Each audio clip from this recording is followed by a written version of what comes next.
What's up, sourcing warriors? I hope you're doing well. Good to see you. This is the part 2 of the video on how to negotiate price with the suppliers.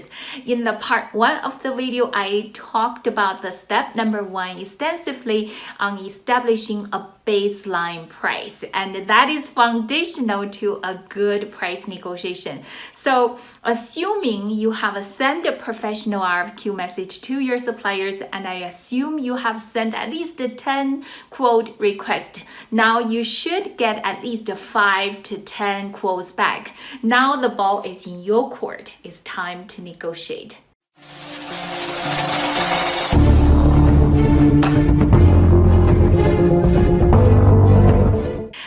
Now a lot of you are getting nervous. I have a lot of quotes. What I'm gonna say? Give me a cheaper price?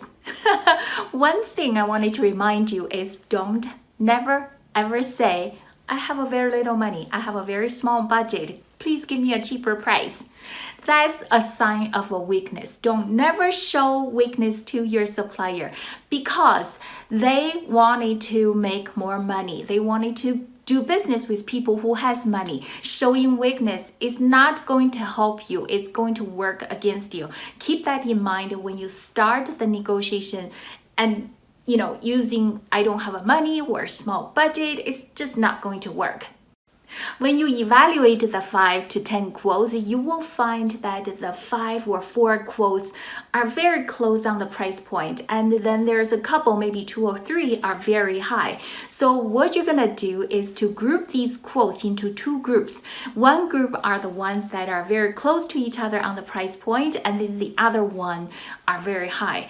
Don't discard the high ones because all the quotes coming back to you have value to you, so you need to use them. To start the negotiation with the group A, the one that are very close, you're gonna send a message like this. We received your quote. Before we send you complete feedback, I would like to give you a quick feedback on the price.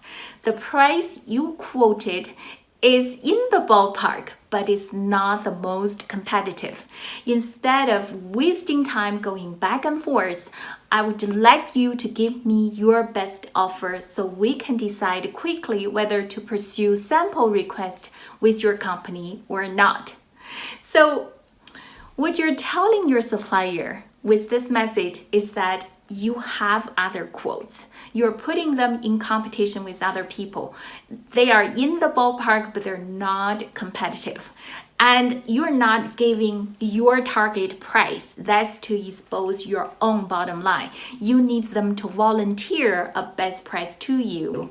And the most important part is you are using the sample request as the next step as a leverage. Creating leverage in this step, it is critical because they wanted to do business with you. If you don't even request the sample, then there's no business. It doesn't matter what price they offer to you. So the pressure is on them. You kick the ball back to them as asking them to give you their best price to you. That's to the group A supplier. To the group B supplier, the high-priced ones, remember I said that their quotes have a value to you? Yes, and this is the message you're gonna send to them. We received your quotes, and I'm so shocked to see your price. They are not even in the ballpark compared to other quotes we received. Can you help us understand why your price is so high? Is that because your company is a trading company? Is that because you use higher quality material? Or is that your product perform better comparing to your competitors? So what you need to learn from these high-priced supplier is the truth, because they will try to justify why their price is high. They're going to tell you a lot of things that you may not know about why this product is better than the other one. And you need to learn those things and use that as a leverage to negotiate back with the group A suppliers when they send you another round of price. So the essence of the negotiation in this step is number 1, creating a sense of competition. Let your supplier know that you have alternative quotes. You give them indications whether they're in the ballpark or not in the ballpark, and you guide them to tell you the truth so you can learn the truth behind their high price. And number 2 is to use the next step, requesting sample as your leverage. So that is the step number 2, negotiating before the sample. After you go through the negotiation in step number 2, hopefully you narrow down to 2 or 3 suppliers to request the samples. Now you move forward with the negotiation in step number 3. The negotiation in the step number 3 is much different than the step number 2 because you're working with the supplier to customize your product and brainstorming some design ideas, and you're working together more intimately, so you need to be mindful that your negotiation need to be a little bit more intimate. Try to use the word us, we, together, partnership, all these words. And so here's how you do it.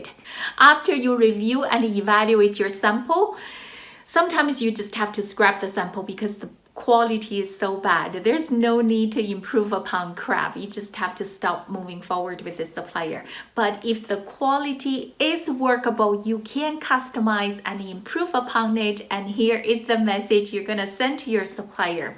I received your sample. I appreciate so much, or I loved how you did this. Always try to find something positive to say, to appreciate them. This will set a collaborative tone with your supplier that you're working with them and you're appreciating them how they did something positive. And then you can point out the improvements you wanted to make. We would like to make these improvements 1, 2, 3, 4. Remember the 1, 2, 3, 4 communication style? And then after that, you ask, with these improvements, do you think we can still achieve the price point of this? Now, guys, this is the first time you expose your own price target because now you have seen the product quality, you know the improvements you can make on this product, and this is the price point I wanted to achieve, and you wanted to work together with your supplier to get to this point.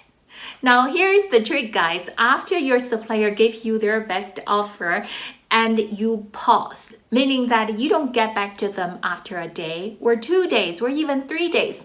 And when you get back to them, here's what you're gonna say. We're at the final point of selecting one of the 2 suppliers. Your company is one of them. Are you sure the price you offer to us is the best price, and we're trying to achieve this price point target? Can you get back to me as soon as possible? What's your best offer so we can make a decision quickly? So what you're doing is to create a sense of urgency and a sense of competition. A lot of the times when the suppliers smell that you might walk away and they have a fierce competition, they may make a concession. So that is your step number 3 of a negotiation after the sample. Keep in mind, guys, the negotiation process is ongoing. The first 3 steps establish the baseline, negotiating before sample, after sample, only to get you going. After you place your purchase order, you can continue to negotiate. Your purchase quantity may change, exchange rate may change, the working environment in China may change. You should always be alert and try to find win-wins between you and your supplier and continue to bond with them. So I hope this is helpful for you guys. If you love this channel, make sure you subscribe.